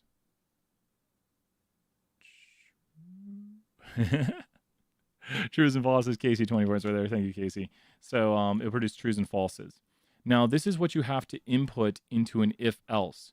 You have to put in something that produces trues and falses like a vector, and then we want to call this like big, and we want to call this small. So if it meets the condition, it'll produce big, and if it doesn't, do you see how quickly that changed? Watch as the inner part of this produces trues and falses, and then when we put the if it is true, do this, if it is false, do this, it changes everything to bigs and smalls right there. So you can do this also with the other one, and then you can code this, but here's what we're going to do. We're going to store this as a factor, not a factory, but a factor, and that turned it into a factor, and now we can append this on. Go away. There, it went away. I'm going to call this x for the moment, and then that just stored it into x. I'm going to go ex2 tips, and I'm going to go here, and I'm going to go to tip. I think I called it PSL or something because I like pumpkin spice latte. Yep, I do. And you notice now we have tip PSL. And this has been added to the data frame. Does everyone see the steps right there? And yeah, so it's just an if else. It's telling me the argument yes is missing. If you want, paste the code, Emily, in the chat, and I'll take a look. But you have to have a, so you might not have ran the full thing. Here's the yes part of it. Here's the no part of it. And when I was running it before, I was just highlighting this right here. So it's just, oh, and I'm missing my end parentheses now. Oh, what did I do? Yes is missing. Oh, I did what you, I was just running this before. So I was running this. There's ifs and else's, Connor, and you can do it with an if else, but I wouldn't, because then you have to put it in a for loop, and that's no fun. But this right here will do it, and you could just take this and store this. Will be really long here, though. You could just do that. So, but I like, you know, if it gets too long, you just make it look better. And, oh no. There we go. Is this making sense? And this is how you do the other one, and then from here, it's kind of a downhill jog for the rest of it.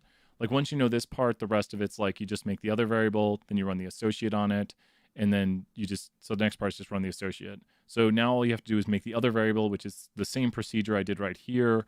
You could literally call the other one x and just change what the variable is, change the condition. And does this make sense? Who here thinks that they got this one now? I'd be like, okay, all I'm gonna do is do the same thing on another variable, and then I'm gonna look at the association between them right here. So then I'll do an associate on them using the associate function with the new variables I created.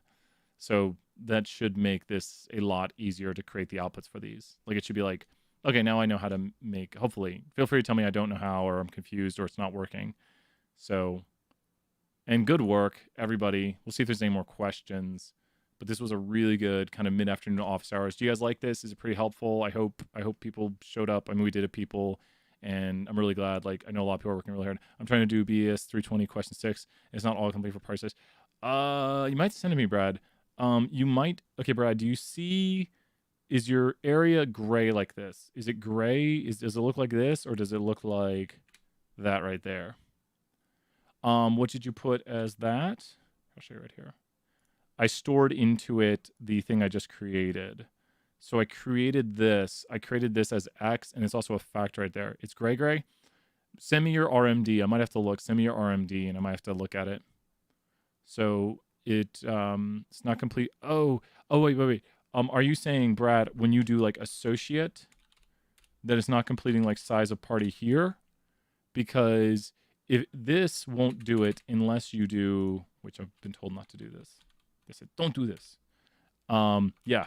You can make it autocomplete if you do this. And now we'll be able to autocomplete to size of party. And we want to do by smoker. So now when you attach it, which I've been told don't do that, but hey, you know, I don't know.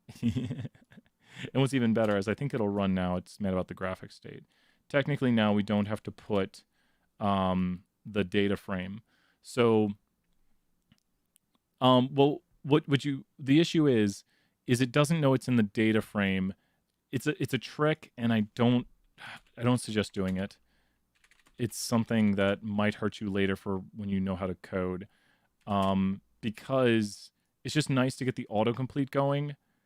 So you don't have the autocomplete unless you attach it. So here's what attach does: is it takes your data frame and it attaches it to your global environment, making these vectors available in the global environment. So you don't see it in here, but the vectors are now available as global environment objects. So you could go out here and just literally go size of party, and it'll call size of party, and you could view the size of a party. Like there's all the size of the party. You could type smoker, and it'll let you see all the smokers right there. So if I wanted, I could go like data survey 9, and then I could attach it. And by attaching it, everything in survey 9 is now in the global environment. But you see, it says the following object is masked by EX2. Gender was already there. So gender looks to be from, oh good. It's telling me when it says it's masked, it's like two things were trying to be the same thing. Yeah, and so the data frames are loaded in the global environment, but the vectors in the data frame are not. So like churn right now, you see how churn has account length in it. So if I go here and I type account length, and nothing shows up. But if I do churn, which is that, and I do this, and I type account length, that shows up. So it auto-completes once I go into the data frame. But if I go here and I go attach, and I attach the churn data frame, now I can go account length, and it shows up there. So by attaching the data frame, it attaches it to the global environment. Now you won't see it, but it allows you to call them from without going inside, and I can then look at them. It's Dr. Petrie frowns upon it, and you wouldn't have to use the format y tilde x comma data equals, and you might start masking objects in your global environment. But there's about a billion things that can go wrong when you code. So why not just sprinkle on another thing that can go wrong? It's like he'll see this and be like, Brian, you're not allowed to teach anymore. Don't tell them to attach data frames to the global environment. It's just such a cool trick. It's nice at times. It gives you the autocomplete, and who doesn't love autocomplete? Could I write the code associate? There's a problem with that format.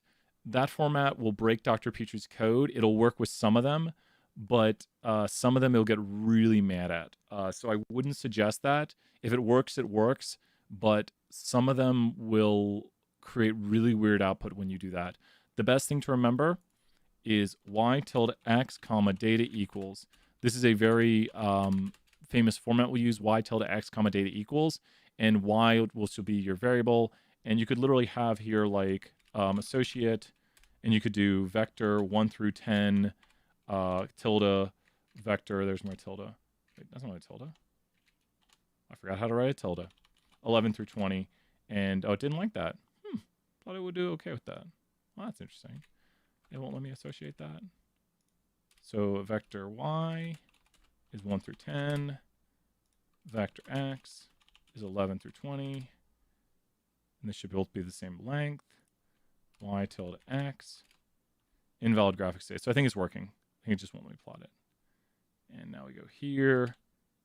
Invalid graphic state. Well, that's weird. Last try. Okay. Doesn't like it. I'll look into that later. Sometimes things just don't work. You never know.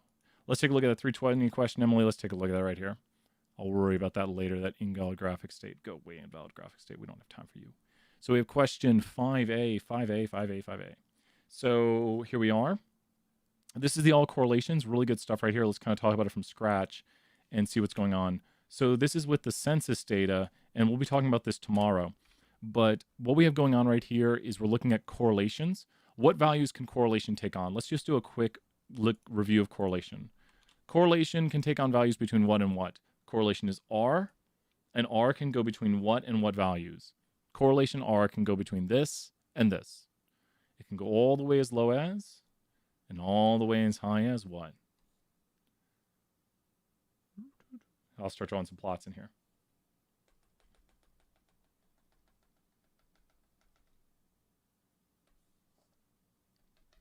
I gotta go away. What are the values correlation can take on? Yep, -1 and 1. -1 and 1, and it gets weaker as it gets towards the middle. Now you have to watch out because correlation is for linear stuff, and this is just, and so that it gets weaker and stronger. In the middle here is 0, and it can go as low as -1 or it can go as high as +1. Now the strength of the correlation is the same at -1 and +1. The weakest correlation is 0. But a huge note we need to know, we have to know this, is that if you have a correlation like this, what is the correlation of a parabola? A parabola has a correlation of what? I kind of gave a hint, and I'll be talking about this tomorrow. A parabola, and we'll do 7a, yep. Oh yeah, we'll go back to that, Emily, we got it. So a parabola has a correlation of what? A parabola has a correlation of what? A parabola. Yep, 0. That's why I put it underneath this, because it's basically like a blob, and so it's a correlation of 0. So parabolas have correlation of 0, just like a blob has a correlation of 0. These have a correlation of 1. Look, they look like 1, and they're not perfect 1. They're maybe like 0.99 or negative 0.99. They're very close to 1 and very close to negative 1. Negative 1 and positive 1 are perfect. And so our goal with this code right here is to look at all the correlations. So when you run all correlations on this, which is in reg class, so make sure I have data reg class, have your data loaded up. And when you run all correlations, you put in a data frame. So all correlations takes a data frame, and what do you think it does? I know I asked this earlier, but I got to say it every time. What do you think all correlations gives you for a data frame? What do you think it might give you? What do you think all correlations gives you for 20 points in chat? Who knows? What does all correlations give you? I'm just having fun today. What does all correlations give you? What do you think all correlations give you? What does it give you? What is it printing out for you right now? It's printing out what? It's printing out, what is it printing out? I need this. This will be used next. All the correlations, that's it. Just prints out all the correlations. That's what it does. It makes all the correlations. Now there's additional arguments. One of the arguments is interest, and interest is what we want to return, only this. So we can get all the correlations for only one thing. This has to go into quotes. You have to spell it correctly, and then you run it, and it only gives you the correlations for this variable. Do you see now in my output, where before I had tons of stuff, now I only have the correlations for response rate. And it'll give me the p-values too, and we can sort on those p-values. Lexi, 20 points right there, great answers. And so we get the p-values, and we're very highly interested in the correlations we have here. So when we go to the sorted is another argument here, and sorted we're going to do on magnitude. If I can spell, that would always help. I'll never learn how to spell. Never spell. And here's the sorted on the magnitude. And when you sort on the magnitude, it'll actually sort the p-value closest to -1 or 1. So magnitude sorts the p-values in terms of absolute value. So, correlation, sorry. Sorts the correlation in terms of absolute value. And so we get this right here. Great job, Connor. 20 points right there. And you can see the most extreme towards -1 and 1 are the ones we get reported first right here. And yeah, that kind of does it. And then you can take this right here, store it into an object. You might ask, why do I use X? It's just the smallest thing I can write. Make sure to do capital or lowercase. And if you want the top 5, there you go right there. There's the top 5. I just stored my output into X, and then I called only the first 5 elements of X, so it gave me just the first 5 things. So even though this assignment states what 5 values are most strongly correlated, it would be magnitude. Reason being, if you go here to strength, you only get the negative ones. So these are not the strongest correlation. These are the most negative. Strength, and we'll take a look at what strength shows you. Strength does it from weak, most negative to most positive. So it'd be harder to do it this way. Tuesday. That is when the plan is. We'll review on Tuesday. I'll put it out on Tuesday, and it'll be open until like midday Wednesday, but we'll do review on Tuesday. So we'll have a big review on Tuesday. We'll probably do Kahoots, and also just taking it like Tuesday evening, or like I'll have it open till probably like 2 p.m. on Wednesday. So I'd suggest, and I'll have to get it ready this weekend. Yay, this weekend. Woo! Keep putting those. One person's doing, there's people putting possible answers. Is anyone on the Discord? Is anyone on the Discord right now? I'll go to Discord and be like, hey, what's up, Discord? Oh, people are putting more. Oh, wait. Oh, my gosh. Good stuff. Wait, are they taking, like, snippets? Oh, man. I got to say, thank you. The person in the chat doing all those possible test questions, thank you. I'll be looking at that. Oh, wait. Wait. Wait. Hey, what's happening?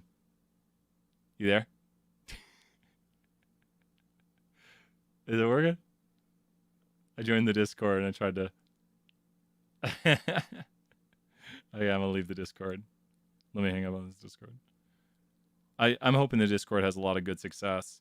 So it'll be lots of multiple choice. Can you go over 5B? How do we calculate R squared? Yeah. To calculate R squared, take this and square it. Oh, wait, but 5B isn't on here, is it? I think there's only like 5A for bonus, right?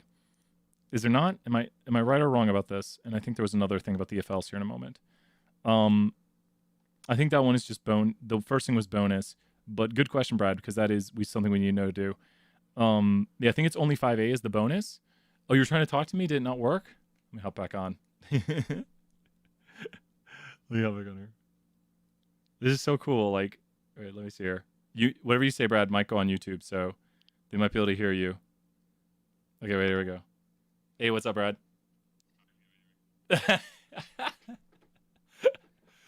You know what I want to do is I want to make it so like we need go ahead. Sorry, can you hear me? Brad, you cut off a little bit there.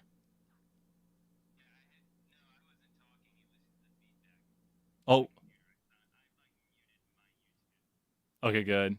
Yeah, one of my goals is that we have as long as students are okay with it, and I've talked to Dennis about this, that we might have a channel on the Discord that's like open broadcast on YouTube channel, so students know, and then we'd have to give them a special role. But then you could join that, and I could be like, "Hey, you got a question about the homework?" And students could ask their question on the Discord, and then they would have to know that they're going to be broadcast online. Like it would say like, in this channel, you know that you could be your voice, what you're saying is on YouTube. Like, please be careful of what you say, and please be aware that you are okay with that. And people wouldn't have to say who they are, but I'd be like, hey, you got a question, and then I probably wouldn't identify anybody. Do you think that'd be a good idea or bad idea? Yeah. Mm-hmm. No, no. Here, but I'll answer. Let me do this so everyone, because how does this sound? I'll answer it in the video here. Because I see Connor has a question too. And so Brad was asking. He said for the homework, he thought you had to do all of 5A, right? And so with 5A, if you're watching the YouTube now, I'll show you. In the homework, I think it says this is just bonus. Here we'll go to it right here. Oh wait, question 5. I think this said bonus to start. I got to go way back in time right here. I'm pretty sure question 5A said it's bonus. You see, it only says 5A. So I'm going way back in time. I'm deleting like so much work that we did today. Oh, we're losing all our work. I love time travel. But here we go. Here we go. Look up. There it is. I think we just got to it. So question 5A, we're almost to it. Starts out with saying it's just bonus. And so question 5A says, here it is right here. Do you see that, Brad, in the video? So it says for +2 bonus, write the code, and it's only 5A. It's only 5A.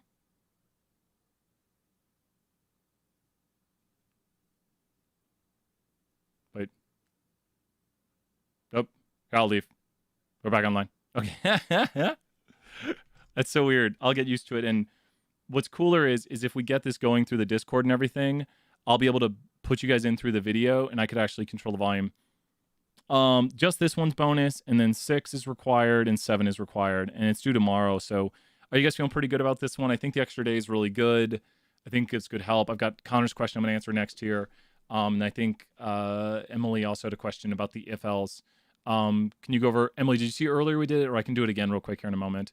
But Connor, the best way is be putting, no, everything else is, everything to the bottom. 8 and 9, you're only required to down here. There is no 8 and 9 on this one. It's only going to 7B. So you only have to do 7B. So if the book has more, don't worry about it. I mean, you could look at it. Never hurts. But Connor, some of the biggest things is awesome. Connor, what I would say is, oh, cool. Emily, we'll do that here next. You ready? Let's go back to it. So, because you're asking about the party size, right, Emily? Here, I'll answer Connor's question first, and then we'll do Emily's. So the biggest thing, Connor, is if you see a box in the notes, you need to know it like this. Like the definition of an association is, you should be able to have it put in your own words, is when knowing one quantity gives you information about another quantity. You should know things like side-by-side box plots are used for quantitative categorical relationships. You should know scatter plots are used for quantitative. We'll be doing that tomorrow. You should know mosaic plots are used for categorical. So there's a lot of like base level knowledge I can use for multiple choice questions where it's like, we have 2 variables that are categorical. I could say like, we want to analyze somebody's height and weight. Now, although we haven't covered this, if we want to analyze someone's height and weight, what graphic would we use to analyze that? If we want to analyze somebody's height and weight, what would be the proper graphical analysis to analyze somebody's height and weight? To analyze somebody's height and weight, what would be the proper graphical analysis to analyze somebody's height and weight? What would be the proper graphical analysis to analyze someone's height and weight? And that's a really good type of pretty easy question where it's like different, you can choose different things. And the answer is for height and weight, the proper graphical analysis would be this right here. And then I could ask questions like, we want to, someone could calculate which of the following from, height and weight. I could say like the Pearson correlation coefficient, a chi-square discrepancy, an F statistic, and the answer would be a Pearson correlation because it's quantitative variables. So I focus a lot on like when to use certain tools and techniques because a lot of life comes down to just having the knowledge of what to do. And, so that's what we're mainly testing you on is like, would you know how to handle this? Would you know what to do with this? Would you know what to do in this scenario? And that's the whole point of this class is like, what do you do with data? And so that's what we're kind of training you on. So expect the test to be a lot of like, given this scenario, what would you do? What graphic would you make? How would you handle this? What does this output mean? Like analyzing output. So there's a lot of like knowing what the tools and techniques are that we use, and then knowing how to analyze the output we get. So if you see output, you should be able to analyze it. Like any bit of output, like the associate function, which we might still have loaded up here somewhere. Like you should know how to look at the all correlations. You should know what p-values are. So does that make sense, Connor, to a certain extent? Hopefully that helped. But it's going to be a lot of multiple choice, a lot of true false. And it focuses a lot on like, do you understand what we're doing and why? And the tests are a big portion of the grade. So definitely important.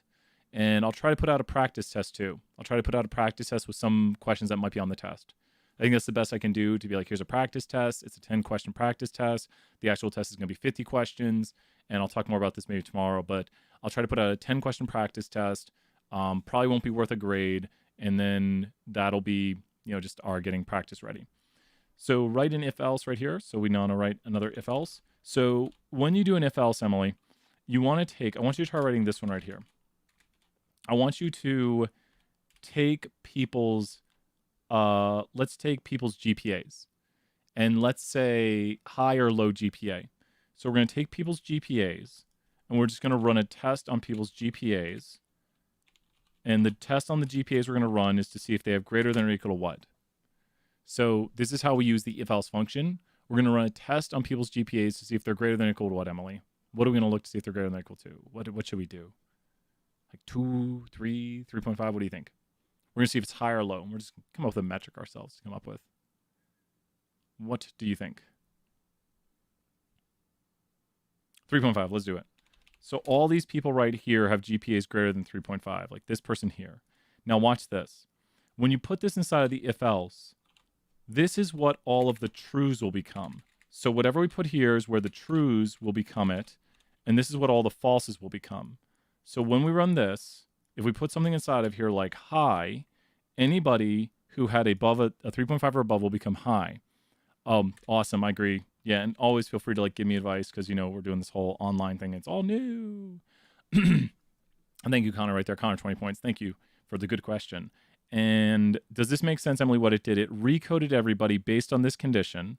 So this condition right here was trues and falses. And then if somebody was true, they became this value. And if somebody was false, they became this value. Does that make sense? That's what Emily, 20 points right there. Great job. And so now do you see where to go with this? That you want to evaluate something like party size. You want to check a certain value. And you want to say something like if it's high or low right here, like, or whatever it is. You want to put inside of here what it is, like, and it'll change to that. Does that make sense, Emily? You'll evaluate a different vector right here. And you could just call this X for the moment to store it somewhere. And then you could overwrite factor X. And then you could append onto the data set like survey $10 GPA value. And then you could append that. And now GPA value is on, oops, I didn't run it. Oh, because I didn't run this. There we go. So does this code make sense right here? Not to give away the last answer, but do you have a feeling you know what to do with evaluating people's party size? And then you can store it as a factor. And then you can store that onto the data frame. You can do it all in one step. But does that make sense, Emily? How are you doing on that one? hopefully that kind of helps out with like these are the steps and kind of makes sense there. Awesome. Great job, Emily. And great job, everyone else. Really good office hours. Like, yeah, do we need to store it as a factor? Yeah, because I think that's how the code works down here when it runs. I think it might be able to do it without a factor. If the code runs, it runs. That's all that matters. But I would probably store it as a factor. It doesn't hurt to give it the right type of classification inside of R. So I would store it as a factor. I would do that. But that's got it. And I think we're good. You guys did some excellent work today. I think we're good. I think everyone's ready to go. Like, just awesome. I'm really proud of you guys because, like I said, I know it's summer and you guys have been working really hard. And we're actually, the end of this week will be the halfway point in the course. We will be halfway done with summer semester 1 at the end of this week. Quick question. Yeah, Brad, of course, Brad. Feel free to ask. Brad. You got it. What do we have? Quick question. I want to get Discord on here so I can like get people talking to me. I'll be like, hey, what's up? I'm getting a chi-squared error for my permutations. Is it the warning thing? Is it the warning with the suppressed warning? Like you can put in the suppressed warnings? I'll pull my hair right here. Is it the suppress? If you put your it's in the output. Maybe send it to me. I'll take a look. Send it to me and I'll figure out what's going on with it. Wait, also, quick question. I have an error for 7A. What's your error for 7A say? What is the error for 7A? What does the error for 7A say? No, what does the error? What is it? What does it say? We got 2 errors. All of a sudden, the errors. Error in value has replacement. You might. Okay, wait. Send me your code right here in the chat, Emily.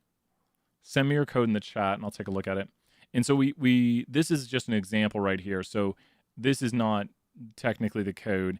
And if you try to code this into, so put your code in the chat and I'll try to figure out what's going on with it. I will figure out what's going on with the code. And then I might have you send me your RMD. I can take a look. We will see. It's when you get to 2 hours in the video, the whole thing doesn't post. And I'm hoping yesterday's video, when I go and look at it, has posted. Okay, let's see here.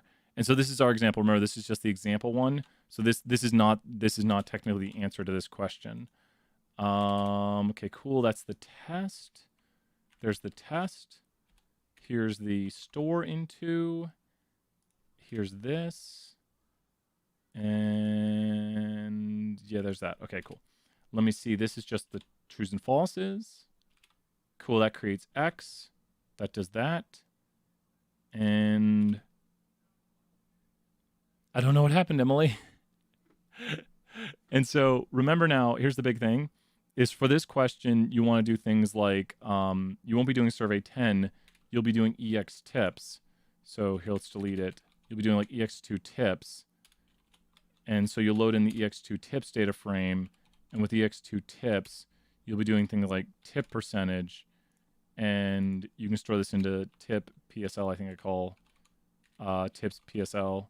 And whatever the high low is, you can do this right here. And that'll create the vector. And then this we can store as a vector here. And then we can append this on to the data frame here. And if you notice just the small changes, and now inside of the data frame, you've created this factor right here. So is that making sense, Emily, to kind of give away what's going on right here?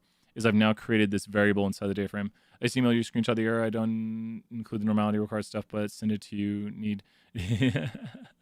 I thought you might be able to take a quick look at it. Yep. I'll hop off here in a second. Emily, is this making sense? Yeah. Awesome, Emily. Great job. And Brad, I'll hop off here and I'll take a look. But that's got it. It is time to head off. Turn back on the AC. So you guys would hear the AC run in the background the whole time. Okay, I will talk to you guys later. It looks like it's getting hot in the room. Bye, everybody. Bye.